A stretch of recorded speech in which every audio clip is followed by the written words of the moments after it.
Join two sisters who explore the couples that fandoms adore. We write their stories in the night, in the glow of computer light. Eyes connect, clothing flies. In our head, canon love never dies. Stencils that leave us pining. In deep forums, we are mining. For this journey, better strap in, because we all know that shit happens. Welcome to the podcast that explores the couples fans can't stop dreaming about from the pop culture you love. Because when it comes to your favorite romantasy novel, Ship Happens. We're your host. I'm Rachel. And I'm Emily. She likes nerd culture.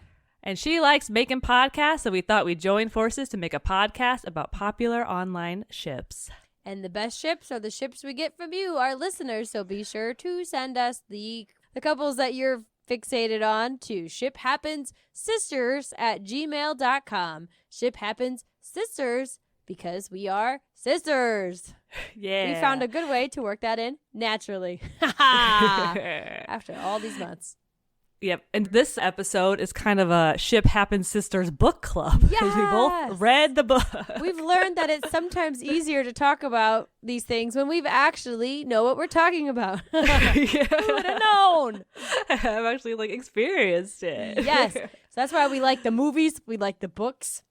It's something you can just... The TV shows. Yeah, they're finite. Some of the TV shows. Yeah, some of the TV shows. The ones with 1 to 2 seasons. That's perfect. And that's what we're talking about today is a book. But before we get into it, it's like book club times 3, because before we dive into our big ship this week, we're going to talk about our ships of the week. So we've already mentioned we're talking romantasy today, so romantic fantasy. And because the one we read today, it didn't quite hit for me, but before we go, I'm a little worried I'm going to be a bit of a hater. So before we get into that, I want to talk about some romantasy that I do really like. Sipping on that Haterade. It just didn't hit for me. Everything's not for everybody. It's fine. It's okay.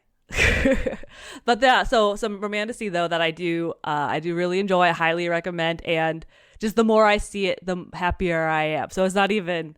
I worry that I get a little not like the other girls, but this, Yeah, stop trying to be so different, Emily. I know. You're don't want to be. You're the most special.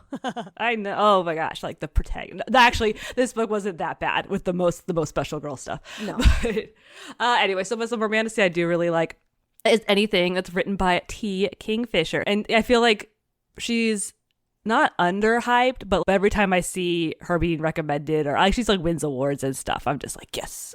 Yeah, I've heard you talk about her before. Mm-hmm. Yes, yeah. So she writes horror, fairy tale retellings. She also has kind of a fantasy world that she'll have a couple series taking place in, and all those books are heavy, very heavy romance. So I would call them more romantasy.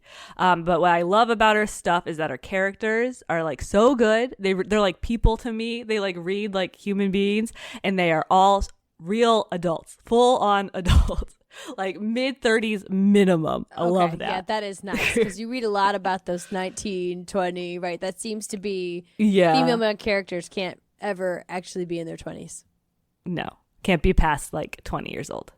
To pick an actual ship, I mean, I love all the characters. I love all the couples. So this is more like what I'm hoping. I guess it is shipping, because it's who I hope then a future book is about. Okay. So I'm speaking specifically Ren, and then I think I read this book a few years ago, so some of this might be wrong. But specifically the guy's name, I think it's Davith or Davrith from Paladin's Faith, which would be the most recent addition to the Saint of Steel series. So each book follows a different paladin that's in this order. There's 7 of them. They each kind of get their own romance in each book, but there's an overarching plot. So Ren is one of the paladins. She's one of the 2 women. And since she hasn't had her book yet, we haven't had her romance, but she was in the last book a lot. So that's kind of why I'm shipping her.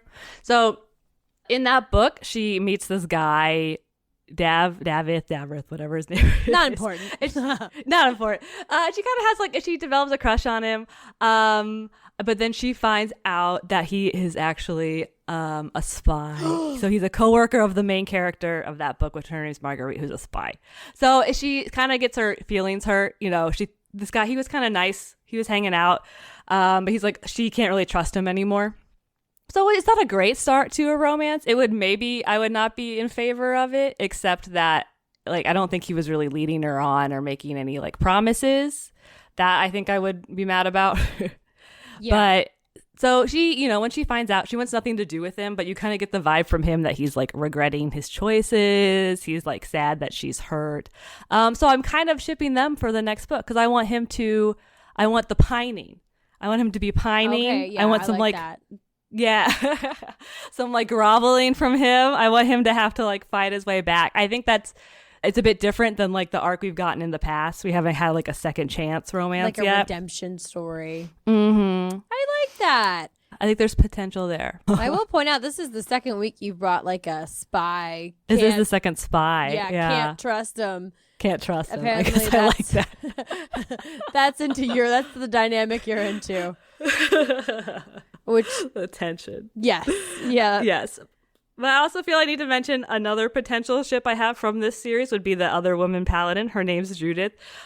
She just happens to have a demon that lives in her head, and maybe they all get together. What? I don't know, but I for today's episode, had to bring it up. Yeah, it is what the people want. Is what we've decided. What we learned. Oh well, definitely. And I wasn't. I made me feel validated that I wasn't the only one that thought maybe that was the direction it was gonna go. But I had no idea that would have happened twice. I wonder if that's kind of a trope. I don't know. You tell me. I don't read a lot of romanticy. I don't either, but yeah, I saw a lot of questions that are like, love this book, but what if she got with the demon in her? Oh yeah, no, that's what I recommendations. Saw too. Yeah. If there was so a demon, maybe one in the future. Yeah, if there We'll was see. a demon in my head, it would go absolutely insane because it would just be constant stream of consciousness. I feel like, how often can you sing K-pop Demon Hunter? Well, that's what I was thinking when you were talking about Spy who kind of betrays her. I'm like, it's a real Chinu situation. We watched it again today, so it's fresh because the sing-along version just came out on Netflix. So there you go. But not enough K-pop Demon Hunters for like the third week in a row. Or it's like month month 2 of K-pop Demon Hunters. I'm also shipping from a book this week, and it is a different kind of ship. It's a friendship, which I don't know if that counts. It's a real and situation, not slash. But I am shipping Dungeon Crawler Carl and Princess Donut. The Queen Anne or something like the Queen Anne the Chunk or whatever her full name is. It's a cat, if I am right? Right, it is a cat. Is that correct? They are Okay. male and a female, but the interspecies of it makes it a very platonic relationship. And the goal of me talking about it as my ship of the week is how can I bring up this media I've spent 14 hours consuming that is kind of culturally relevant but doesn't have a romantic relationship in it. So I'm going to bring it up as a friendship, and them shipping these two together, I hope they make it through and I hope they survive. And if you haven't heard of this this novel series, I guess Octology, I think there's going to be 8 books. I will describe it in my best dungeon AI voice. Achievement! You found Dungeon Crawler Carl, a book about a pantless cuck who's pulled into a real-life video game for the entertainment of life forms across the galaxy. Buckle in for a heaping helping of video game references and glorious gore with a dash of social commentary. And don't forget the talking cat. There's always like little cheeky lines thrown throughout. Achievement! And then at the end of every admin note, it goes, and don't forget, kill, kill, kill. So it's dark at times, but I feel like it's going to be a book where things kind of work out in the end. I don't know. I'm optimistic. Hope so. I actually have this on my Kindle right now. I was meaning to read it a while ago, but I just wasn't in the mood, so I did not. Had to return it to the library, but I saw it on Kindle Unlimited, and I downloaded it. So I'd say it's pretty good. Maybe Shipping Sisters Book Club Part 2. Part 2, if we can find an actual romantic ship. I finished book 1 yesterday or today, and I started book 2 because 7 books, 8 books makes it pretty brainless of what to read next, right? Just kind of keep going through. I'm going to run out of places to get it for free. The Libby app only has it in French for some reason. I don't typically like apocalyptic books or end of the world books, but I feel like it's a mix of Ready Player One and Hitchhiker's Guide to the Galaxy, right? It's got that kind of cheekiness, but then also pulled into video games, like video game culture, systems, logic. So, and there's a talking cat named Princess Donut, which I was like, is that an allusion to Princess Caroline from BoJack Horseman?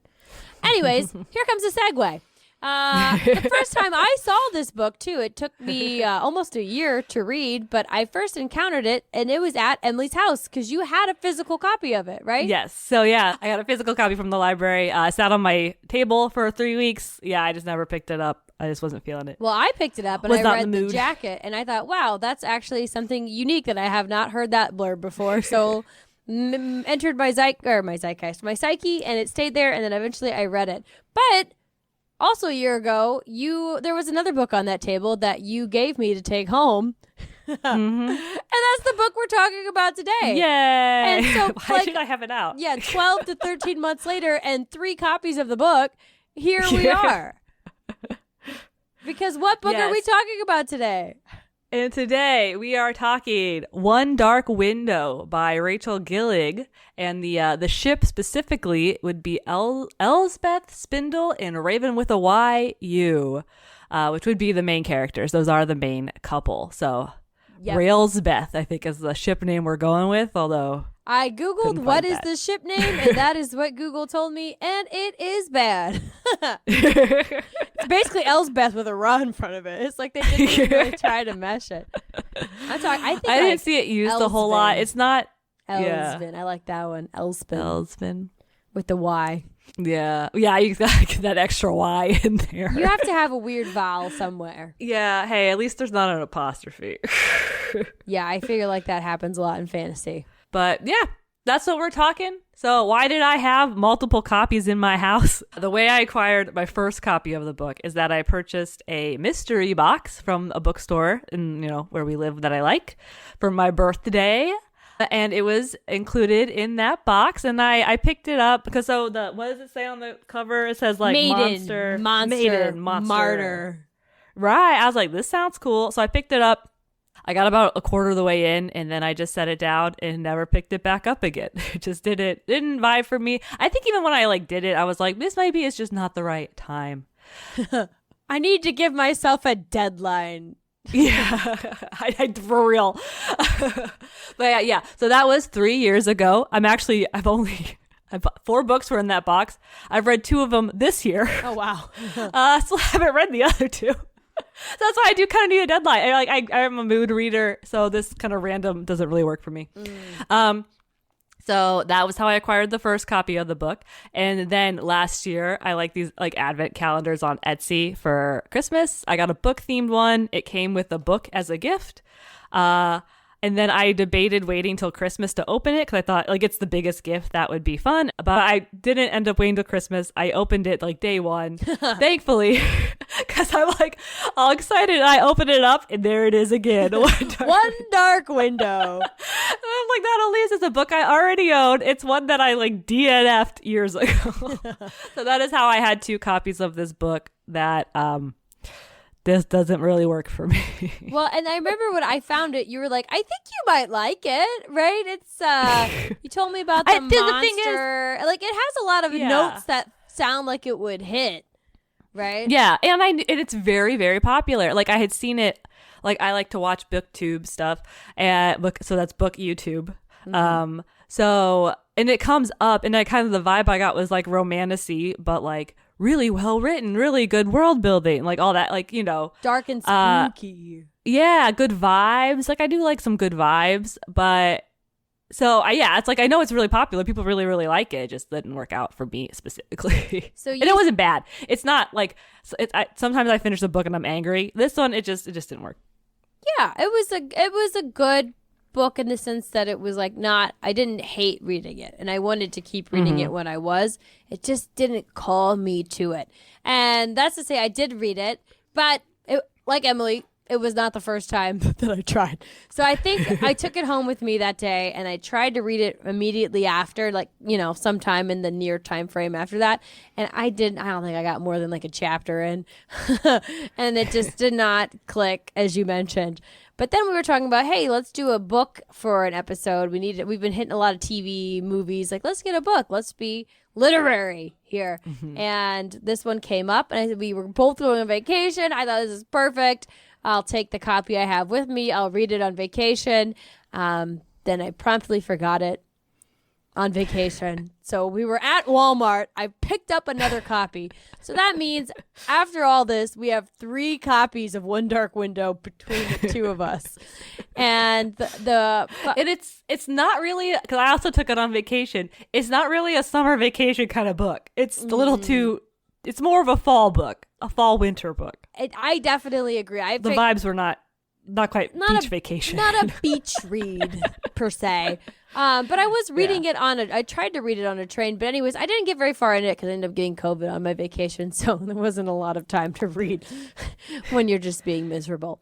But I did read it eventually. Again, I needed the deadline. And it was fine. Like I said, it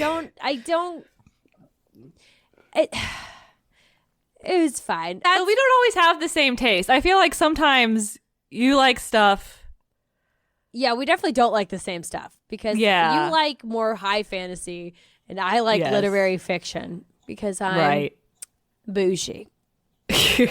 so smart. So and I like thrillers. I do also like thrillers. Yeah. And also I will eat up a book about a Tudor queen, just saying.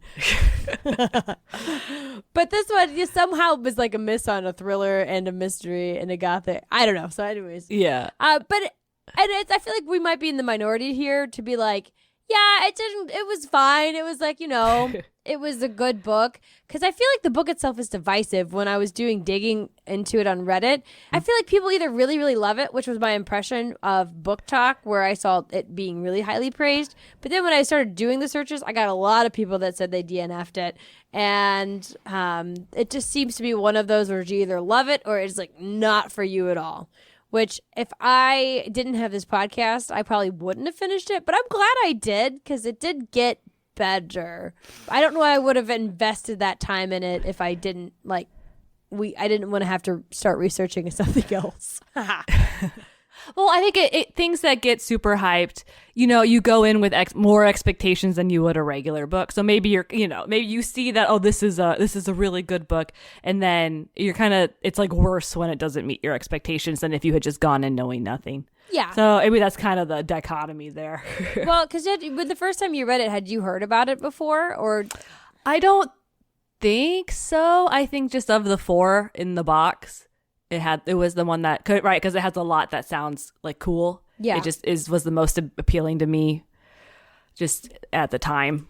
Yeah, but then it just didn't hit. And and there's definitely really good things about it. Like the author, besides having a really cool name, she also it's very obvious that she's trained as a writer, right? And I believe she's a professor at a university teaching creative writing. So I think that she has a good grip of how to construct and how to do the framework of a story, and definitely kind of has that hook for a more modern audience. Because as I was reading it, I felt like I was watching a Netflix series, right? Where the best part of every chapter was the ending, where it tried to set up the hook to get you back in. And I definitely wanted to keep reading every time. It was like when you watch a Netflix show these days, you don't stop after an episode. You stop 20 minutes into the next episode because you get your little immediate answer, and then that's when things slow down again. That's how it felt. You're like, I need to know what happened. It was like a little you get to there and you whoosh. It's like a lot of little ramps instead of like a really long build. And it was just so interesting to hear people talk about the vibes and calling it atmospheric, because I don't know. Whenever I tried to picture it in my head, I just feel like every scene was just so foggy. Everything was so foggy. And I don't know if that was just so much mist everywhere. Yes. I didn't know if that was intent. Like, it was like, here's a picture of it in my mind. There's like mist all around the edges, like as like, I don't know. And I don't know if that's because of like the world wasn't flushed out as much, or if that's what they were going for, but it just never seemed, I don't know. It just never seemed as concrete as a man and a talking cat going through a dungeon that aliens built. I'm sorry. But the book itself, it just comes down to taste, right? Yeah. Some people would say like that's lush, that's atmospheric. Some people say that's like overwritten, right? Or slow and overwritten, which is more what I lean towards. But personal taste. personal yeah, anyway, what's the taste. book about? Because there is good stuff. Yeah, there's a lot of good ideas. There's a in here. lot. So Yeah, what I are- feel what like are it's the a good lot ideas? of really good pieces. I just did not come together in a way that spoke to me. But the book itself is about a nice young lady named Elsbeth who lives in a kingdom isolated by magic fog that permeated every mental image I had. In this kingdom, magic is channeled through this really cool trading card system, and they all have really, I think, like kind of vibey names. That was really good vibey. Like twin elders, what does it mean? I don't know. Twin alders, I should say. I don't know what it means, but it sounds cool and magic-y. And these cards enable their wielders, to have magic abilities by tapping on them. I thought that was kind of funny. I was like, maybe you could do like a magic word, or I don't know, just have, but it's like pop, pop, pop on, pop, pop, pop off. Like clapping with the lamp. Yeah, clap on, clap off. And if you use the magic cards too long, eventually they like mess up. Like magic has a price, which is like kind of cool, I thought. But apparently any magic outside of the cards is bad. And this is the magic that plagues those afflicted with a special virus, which just so happened to have gotten our good girl here, Elsbeth.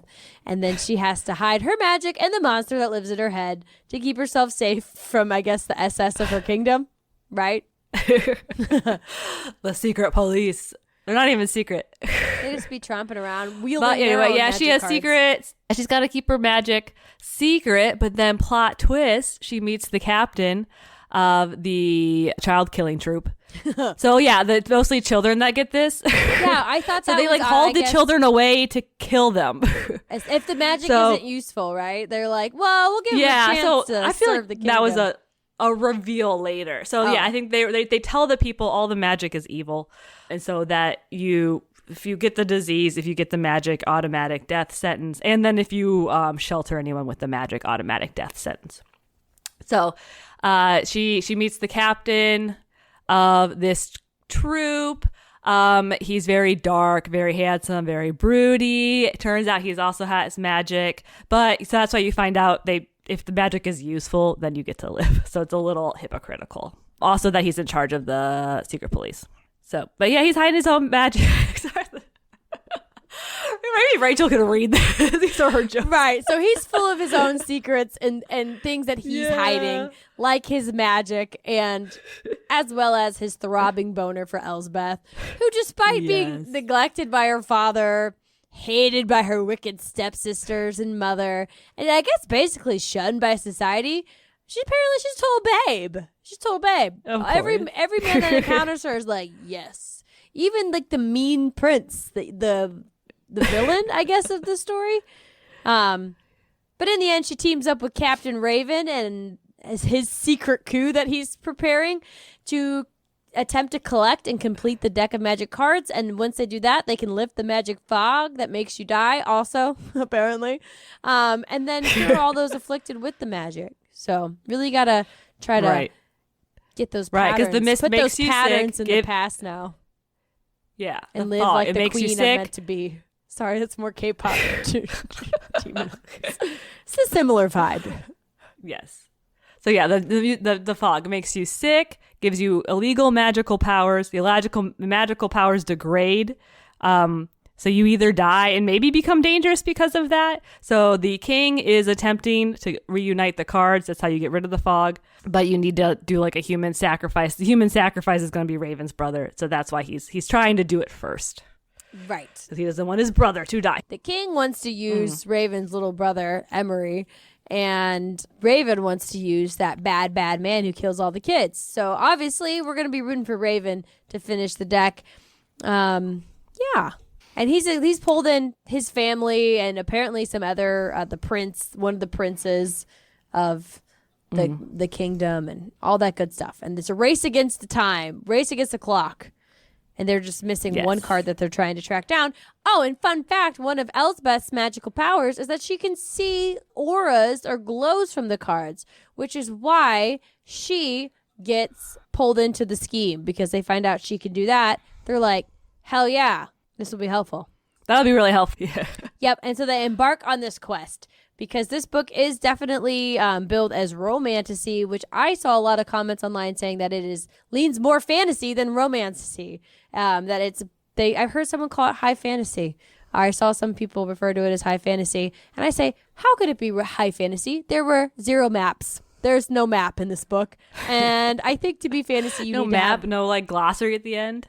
yeah, you need a yeah, and how could you forget the names? Oh, that probably is what got me.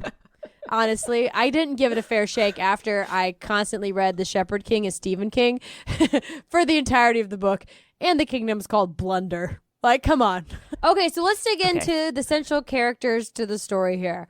First and foremost, we have Elsbeth, the main character, the female main character, and I feel like she can best be described as a mix of Wednesday Addams and Bella Swan. She is a goth girly, but she also has a fair amount of, I feel, insecurity and like a little dash of Disney adorkableness, right? I feel like she's kind of like, oops, I don't know. What's the best way to describe that? She's just kind of like stumbling through it. Right, and relatable. Like she's not necessarily proficient at anything. Yeah. But you're rooting for her. And like you talk about romantasy or romance tropes, she's definitely one of those girls who are beautiful but doesn't know it. That's her vibe for sure. She's hiding. She's always hiding because of her deep, dark secrets. So, because of her deep, dark secrets. And those secrets, like we've said, that is her magical power. So we already talked about the one where she can like see the cards, helpful for, performing heist of the cards. But she also has another skill. So she can absorb specific things from the magical cards, which has left her with a demon. We're getting to the demons. She's got a demon in her head. She touched the nightmare card, and now she has the nightmare in her. Yes, which is just like this voice that just talks to her every once in a while. And it can also like take over her body, giving her super strength and fighting ability, right? Yes. He's mostly just like this super chill dude that hangs out in her head and says all the things that the reader's thinking about the characters around him. And some like, riddles and poems. It was a lot of poems. Oh my gosh. The one thing that did get to me was that nobody in this story like just said anything. They were all like, what do you mean? I can't tell you, or you'll find out soon. And the nightmare was especially bad at this. Every time she'd ask him a question, he'd be like, you already know. And I'm like, oh my God, this is so frustrating. This book would be about 75 pages shorter if everybody just fucking talked to each other without having to be like, it's a riddle or let me tell this little poem. Yeah. No wonder she at the end she's like, yeah, just take over my body, because I'd be like, just get me out of here. just get it over with. I mean, because I was like, I already know Elspeth. Like, figure it out. He's like, I've been with this chick for 11 years. Yeah, he's like, I'm dropping all these little riddles and clues, and she still hasn't pieced it together. Spoiler alert, she can't read. No, she actually can't read. She can't read. She's rather bookish. She's read the magic book more than anybody else, or something like that. Yeah. So that's our main character there, our girl there. And then, of course, it's a romantasy. So who is our hero? That is, of course, Raven Simone. I mean, you. Sorry. Raven with a Y. And he is the head of the Drestiers, which I just realized I've never actually said out loud before. So I wonder if that's correct. It's a horse, apparently. It's a type of horse, or like a knight's horse. Oh. I don't know. That's what they're called. Because they all have the black horse card. Rachel's piecing things together. Yeah, call me the one dark window sleuth. The only thing I haven't pieced together is exactly where the title comes from. I found that out on Reddit, or like I was reading stuff about this. I was like, one dark window. Like, what does that even matter? So there's like that room in the woods, where it's the altar and stuff, and that has one dark window. Well, the window is probably, I guess it's dark on the outside, light on the inside. So it depends on where you're standing. In the book, she calls it a one dark window. Oh, shoot. I missed that. Me too. I was like, what window? It's like not even a card. Like, what are they talking about? But anyways, back to Raven Simone. So he leads a group of special guards who patrols trying to find those magically afflicted kids. And I don't know why it's children mostly. I guess that's because who just gets sick in general. Unless you're a parent to small children, then you get sick all the time as well. As somebody who got COVID on a vacation, this strikes a little close for home.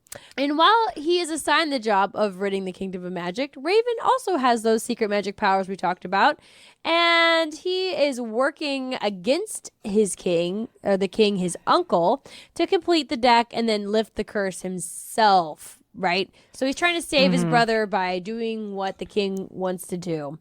Yeah, so and to achieve that, you know, they run into each other at like the solstice or equinox. It was one of those kind of like whatever parties. Yeah, they have before the next solstice to do this. That was it.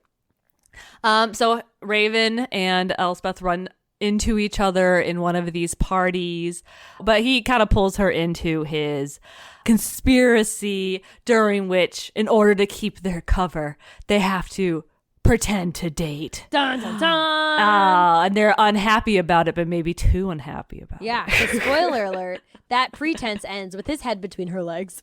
So how do they meet? What is their meet cute? So they don't actually, their first meeting is not the party. The actual first meeting is when Elsbeth is walking home through the woods at night and it's dark and she is set upon by highwaymen. And they like hold her at knife point and they ask where her uncle keeps his magical cards, but she doesn't want to tell them. And so she, using the nightmare's help, makes her strong and fast. She fights them off. But during this fight, you catch a whiff of one of the highwaymen. She catches a whiff of one of the highwaymen, and he has a smell. So it smells of cedar and smoke. So you know that's the love interest. Of course, the love interest always got a smell. Yeah, I don't think real highwaymen are out there smelling nice, you know? No. She might have clocked his eye color too. The heroes always get like eye color and a smell. So yes, that turns out that was Raven and the second prince, and they're trying to find cards. They know her uncle has one. They want to know where it is. So that's their first meeting. I was not a fan. I kind of get what it was going for, where it's, you know, the whole like holding a knife to the other one. I think that's a bit sexier when there's more like equalness to it. Yeah, he's not just preying on a lone woman walking through right, the woods. Yes, right? Like, come on. You just like, But then assaulted this woman. in the inverse, the meeting where they officially meet, right, without masks and pretenses, he's saving her from a drunk guy, right? Isn't that what happened? They have to run from the king's hunt. He was like, he's not like, hey, by the way, like that was me in the woods and I'm sorry I like really scared you and like held you, you know, at knife point. He's just like, why were you in the woods? Yeah. And then he's like, come with me. I'm not going to hurt you. And then she runs away. Like, yeah, duh. I didn't like that. Like I said, I think this is a get the boot. I don't like that. Yeah, he just accosts her in the woods. I don't like how he handles that later. Either. By just like throwing it in her face. Yeah. Yeah, that's not exactly nice. I don't think he went about that in the right way. So. Yep, that's definitely get the boot. Get the boot. So, you know, maybe a rocky start, but there's a lot that people do like about their relationship. So where does this ship come from? Well, they are the main couple in the book. They are the two main characters, and they do get together. So that's why. Pretty self-explanatory, right? Yeah. Not a lot of filling in the gaps to be done. No. And we'll see that when we get to the fanfic section. Yeah. But they kind of have like an enemies to lovers thing a bit at first. She's got the magical powers. He hunts down people with the magical powers. But like, I don't know, that doesn't really go very far because he kind of pretty quickly lets her in on the whole conspiracy. And then they have to fake date, which I also felt like that was kind of... Because he's like, no, I won't do it. It's like, what? Come on, dude. Calm down. Yeah, when they bring it up as like a pretense, he's like, absolutely not. I can never pretend to like this girl. And it was just like, the lady doth protest too much, sir. Yes. Like, I think we all know what way it's going now. And yeah, you can't really play up the, oh my gosh, is he going to turn her in, forbidden love kind of angle, because he just instantly was like, yeah, I'm magic too. Yeah. And so you're like, oh wait, he's not really a threat. There could be tension there, you know, with him. Yeah. And then I also felt like that was not quite addressed in the book early enough for me. Because they do hunt down children. Oh. So I was like, this man kills kids. or at least like leads to their death, Yeah. and she's making out with him. I was like, I needed that reveal that he like helps them a little bit earlier. Okay, yeah, that he helps them escape. Yes. Just so you can feel a little bit more okay with her choices. Yes. Yeah. No, that's totally fair. Yeah, I think maybe, and if you're reading, maybe you just assume like, oh, well, he's a little love interest, so he's probably. Honestly, I didn't think about it that hard. I was just reading it. I was just taking it in. Yep. Long for the ride. Yep. And I think a lot of the tension that between this main couple, in addition to him being like maybe getting busted, like all that kind of sneaking around doing on these harrowing adventures, I think a lot of the romantic tension is supposed to come from the fact that she doesn't believe that he actually likes her, really, because it's so hard for him to pretend to be courting her, because he like never smiles when she's around and all this stuff. As anybody who's read anything before, right? You just kind of see through it. There is still a lot to like about their dynamic, and we saw lots of conversation around that. I mean, Raven is really the textbook YA hero. He's dark and brooding and has secrets, but he still has a heart of gold, even if he does present a more bristly exterior. So he's, the scary soldier guard guy in the streets, but he's like doing it all for his family in the sheets. That doesn't quite work out. Yeah, no. I was trying to say, the way he presents to the world is the scary mercenary like guard, but really he's committing treason for his little brother. He wants to save his little brother, and he also wants to protect Elsbeth, and he does like prove to be a very loyal person, and he's always looking out for her and trying to help her. And that's admirable, right? And that's something you can get behind romantically. Yes, people I saw, they liked his touch her and die vibes. Which an example, so when they are trying to steal the cards, Elsbeth gets her turn to pretend to be a highwayman. So they attack some people to try to steal the guy's card, during which they're kind of surprised by the number of people that are there, one of which is the evil bad prince.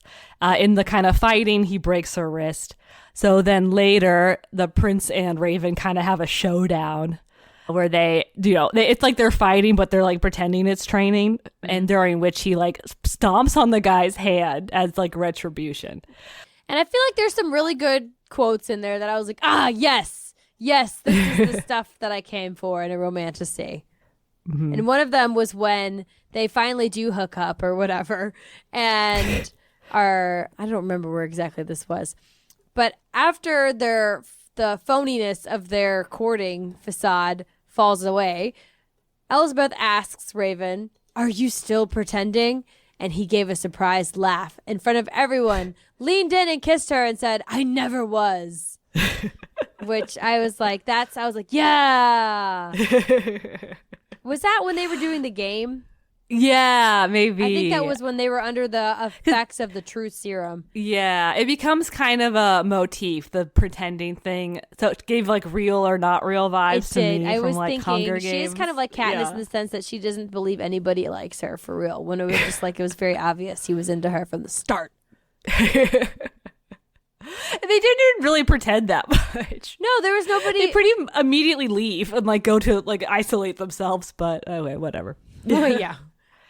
And while they're isolated, I called Raven a kind of a YA hero. I don't think this gets called, I don't know if this is YA technically. It's like kind of a made up category, it's kind of on vibes. It's a publishing thing. I think somebody called it new adult literature, which is a term I just learned. Right. Because they're like 19, 20-ish. So they're, kind of, I guess, young enough to still be hot. But old enough that there can be sex without anybody, and there is making anybody uncomfortable. Yeah, so there is a little bit. They do hook up. I mean, they make out once, and then they do kind of a hook up. And people liked this line. They're like making out and stuff. Raven says, "May I kiss you?" And Elsbeth's like, kind of too late for that. And he says, "Not on the mouth." Yeah. And people thought that was pretty swoony, I guess. Yeah, I was like, ah! I wasn't expecting that. I had seen it in a review, so I knew it was coming up. And I was like, I don't know. I feel like maybe if that's what, like, you guys are kind of scandalized by that, maybe you should check out some fan fiction. Right, no kidding. Yeah. So there is some steaminess to it. I mean, even the scenes, again, I just felt like everything was happening so fast and yet too long at the same time. But I just don't feel like there was ever time to draw out the tension or like that sizzle. But it does show through in these kind of moments, like the knot on the mouth and I was never pretending. And like, I remember that was one of those moments when I was reading and I was like, wanted to do the whole woo, like cheer, clap and cheer. Like when somebody finally kisses in a movie. So yeah, there's definitely moments where the relationship shone through. But like any ship that we talk about, it does have its critics as well. So those critics, their complaints of the, I guess the more romance aspects of the book is that it is a bit insta-lovey. Like I think the book really only takes place over like, I don't know, a month. Like it happens pretty fast. But I mean, that's pretty typical, I think, for kind of fantasy books, when the romance isn't the main plot. But I don't know, for me, it's when they like are in love, but they never just hang out. Yeah. It's like, even if it's not on page, I just kind of want to know that they're just like, spending casual talking time to each other. Yeah. Some other kind of criticism, Raven's, I don't know. He's got the dark broody thing. I can't quite get a grasp on him. Even having read the book, I'm like, but what is he like? Like, what's his personality? Right. Yeah, I didn't quite get that either. He was just kind of like a figure that appeared. And that was a critique I saw of most of the characters, right? Outside of Elsbeth and the Nightmares, that the rest of the group kind of fell flat. And other people, and when you do have those flatter characters, they felt that they were just kind of being pulled through the story, or almost like paper towels, where it's like, great, here's this doll, now kiss, right? And that there wasn't really chemistry. It was more of just like the plot pulled them into it, and because of that, it felt a bit tropey. Is some of the discourse that I saw online about it. This is what happens in these kind of books. Like, yes, yeah. There's the criticism, Elspeth like lying basically the whole time. They're never truthful with each other, not until like he breaks into her head, like violating the pact that they had made and her trust. And he finds out by doing this, there's a whole other guy in there. Just chilling. Yeah, Nightmare's there the whole time. Reading the sex scene, I'm like, did anyone ask a Nightmare about this? Yeah, he's just along for the ride. He's just, yeah. I was like, excuse me. Yeah, that is funny. So that's a bit odd. And then in the second book, apparently he describes their relationship as kind of like father-daughtery, which just makes it even grosser. Yeah, like that weirder. is. And also, Yeah. I didn't see that anywhere, but that I definitely did not get that vibe while reading it, because I was one of the people who thought that maybe she and Nightmare were going to fall in love. And I think that's kind of badass, being like, I'm in love with the soul of an ancient king. I don't know, that's some Lord of the Rings shit right there, and I like it. Yeah. That also, I saw that pretty frequently. Some in people in Reddit. Hey, I thought you'd fall in love with Nightmare. Any books like that? And then they could go see Sister Paladine or whatever. Yeah. Hang out with the paladins. Yeah, maybe she'll go there. We'll see. So yeah, that doesn't happen here. I did read some reviews from the second book, so I kind of have an idea of like where this is going. So that's where I saw that. Oh, okay. But yeah, I thought that would be an interesting dynamic to pull, but also kind of creepy because he is hundreds and hundreds of years old, and as established, yeah, and maybe not like 20. fully sane. Yeah, but that's what makes it kind of spicy too. I just crave the chaos in my fiction. I mean, you could tell because I was a big fan of Fleabag. So, yeah, inappropriate relationships are the ones that are the most entertaining on the page in the silver screen. Mm-hmm. And where this is not entertaining would be our good friend AO3. So if you look this up on AO3, there is currently only 9 fanfics there. I believe it just isn't that kind of fandom where they're doing that. Right. I think you'd have to. It's not really a fandom for One Dark Window. As I was like trying to research this, I'm like, I think this would be a fandom of romantasy itself, and this is like one couple within it. But yet that fandom doesn't really. I mean, maybe they probably do, but it's more about consuming than it is like adding and building onto it, right? Yeah. Right. Yeah, it's about the like reading it more, discussing it, that kind of stuff. Yeah. Interacting with the text as is, as opposed to, I think so engaging with it in a creative way. I wasn't besides art. Lots of art. Lots of good art. And while I wasn't expecting a lot of fanfics, I was thinking at least double digits. 9 is low. Considering there's like 17 new Judy Hopps ones every month or whatever. Yeah, and just kind of reading through, because there was not that many. A couple of them, it seemed to be that people weren't exactly happy with the ending of the duology. So there is a second book. The way this book ends, Raven and Elsbeth are kind of going to be kept apart. And apparently the second book, the reunion happens off page, which I could understand being rather frustrating as a reader. Yeah, that would be. Yeah, so there's some people wrote that. So if you guys read it and you're unhappy with how that went out, maybe you should check out the AO3. Maybe that will help you with some closure. Or you can write it for yourself and we'll read it because we can actually make it through 10. So not a lot of this on AO3. I did check out Goodreads, a lot on Goodreads. So it has 4.27 stars out of 5. So I think Goodreads leans pretty kind of high on the stars, but that's like especially high, and there's 75,000 reviews. That is so many reviews. That's just reviews. That's not even people like rating it. That's just like people actually taking time to write something down. Yeah. Wow. Yeah. I checked out my preferred book tracking app because I do love a graph and a chart. Oh, yeah. So that's Storygraph that has about the same star rating, 4.28, and 97,000 reviews. But that's stars and actually like writing stuff down. Wow. And one is mine. Well, yeah, because you have to rate it after you read it. Yeah. I like to see the chart it makes. Right. I've fallen off totally with updating my Storygraph, so dang it. But I'll have to get back on it. So, yep, lots of reviews. Like I said, I've seen it discussed on YouTube's. I'm sure it's on Book Talk and stuff.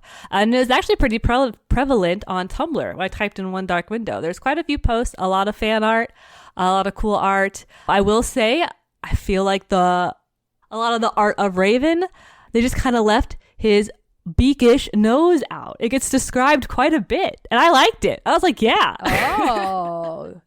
And apparently it's a plot point. So like you can't leave that out. Yeah. You can't just be stereotypical handsome man. He's got to have a big nose. He's got to have his nose. Yeah, I did see a lot of I saw a few comments about his nose and its importance. Yeah. So Yeah.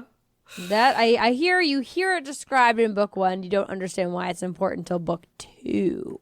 That was one of the other spoilers I read while reading reviews of the second book. Yes, which is the big burning question here after talking about this book for almost an hour. Will you read the sequel? Are you dying to find out if they can find that Twin Alders card and save little Emery from being a sacrifice? Yes. So while, like I said, the book didn't hit for me, I think it started pretty slow. The ending did pick up, and I am kind of intrigued. I did put it on hold at the library. I think I'm going to kind of push it back until, if the time is right.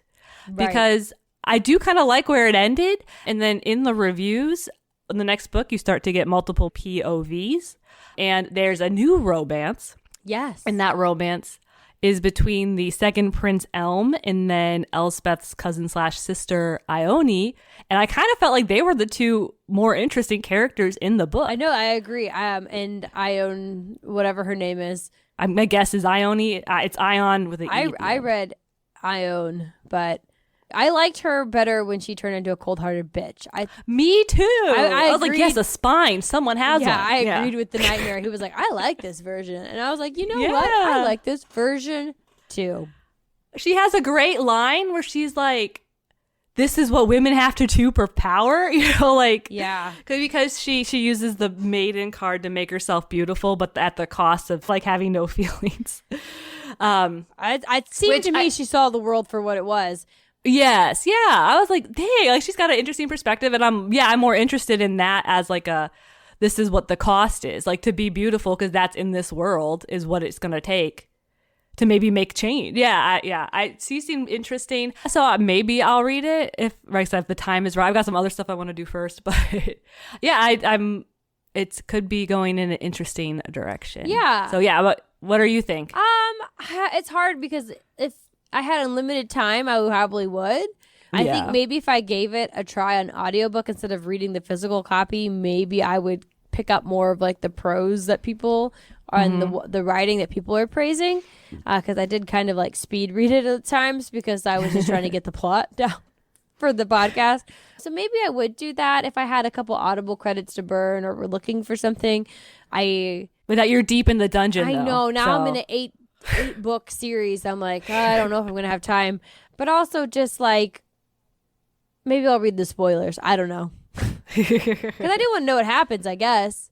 But I don't know if I don't have the energy to devote to it. But, maybe if I get it and I'd read a chapter or two a night before bed and it was light, easy going. Mm. So I probably would if I had it. If one materialized, if I found it at the library or something, I'd get it and I'd read it. But yeah, I don't know how much I'm going to work to seek it out. Yeah. Yeah. It's not like I have to know what happens right now. Right. I'm putting it on hold right this second. Yep. Awesome. Well, I think it's time that we get to our one true pairing score. And let's look at the metrics. Do we see it? Yes, right? Like I'd say 8 out of 10. I mean, I predicted it, but do I see why? Mm-hmm.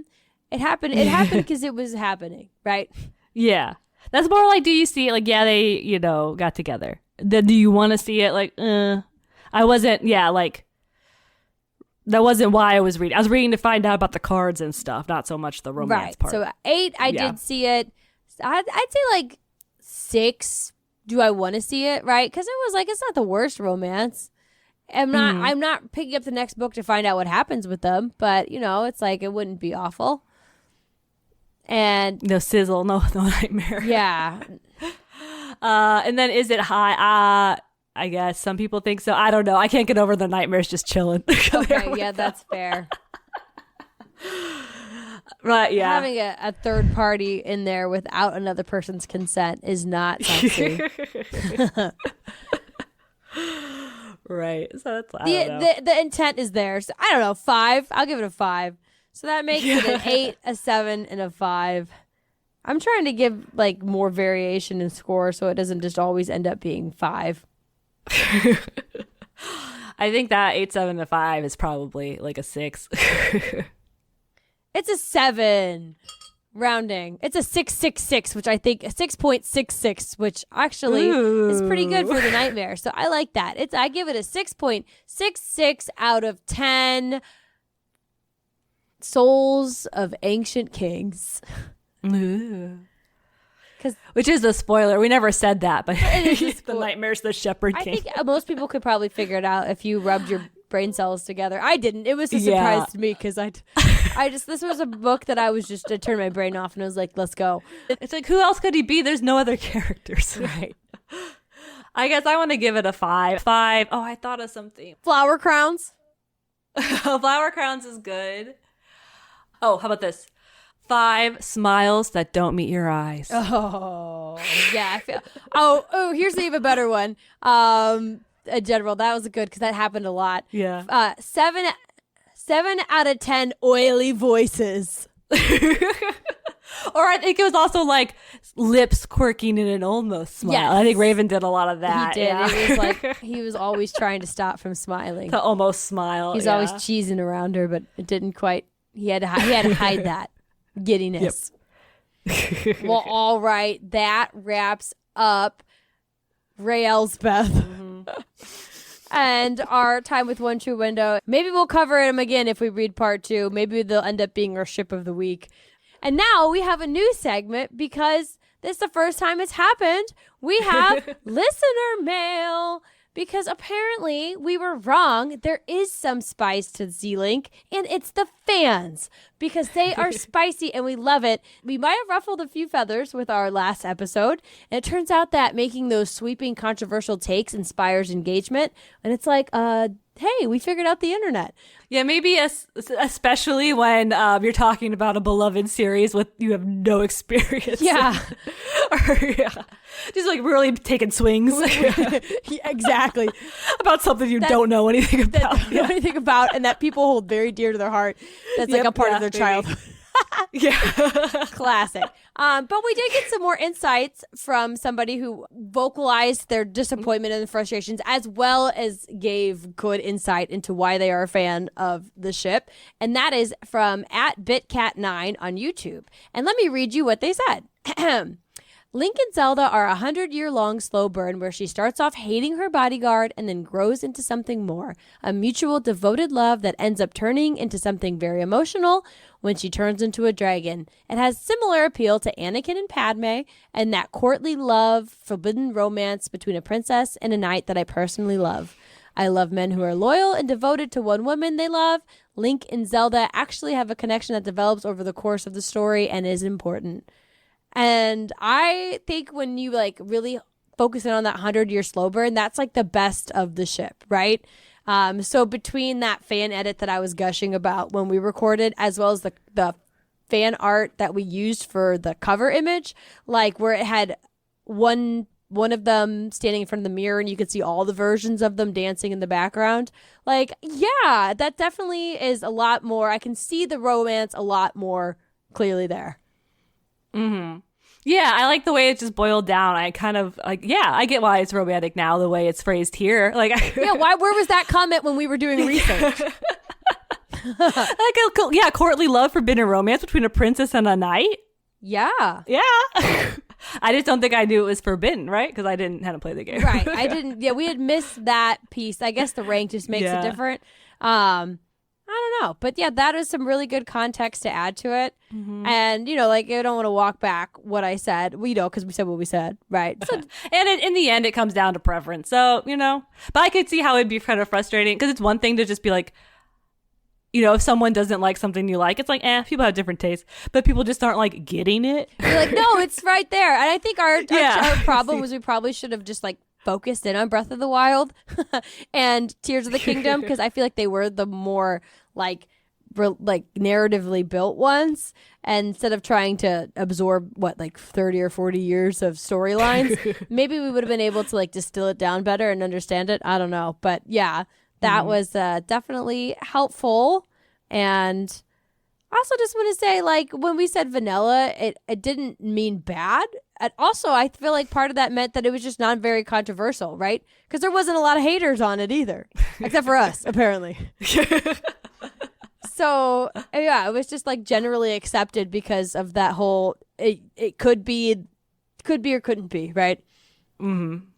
But anyways, we appreciate folks writing in. So whatever, let us know what we got wrong about this, about Elsbeth and Raven, because this is another one where we might have let a little bit of our personal snark sneak in. Hey, everything's not for everybody. It's fine. Yeah, and that's why I'm trying to focus more on what the fans are saying than my personal take, but my personal take is going to come in every once in a while, because, like, come on. Yeah. We got these fancy mics. Like, what else are we supposed to do with them? Right. And if you want to let us know what we got wrong about this couple, Zelda and Link, or any of our other couples, you can reach us by email at shiphappenssisters@gmail.com, or let us know the next book we should read for our Ship Happens Sisters book club, or any other couple you want us to cover. You can also leave us a YouTube comment like @bitcat9 did. And there's also a number you can anonymously text us through in the show notes. I've never seen anybody use that thing yet, but it's a feature that our hosting platform has. So I like to see if it works. All right. That's enough for us this week. We'll be back here in your whatever feed you find us with a new episode, because after all, ship happens.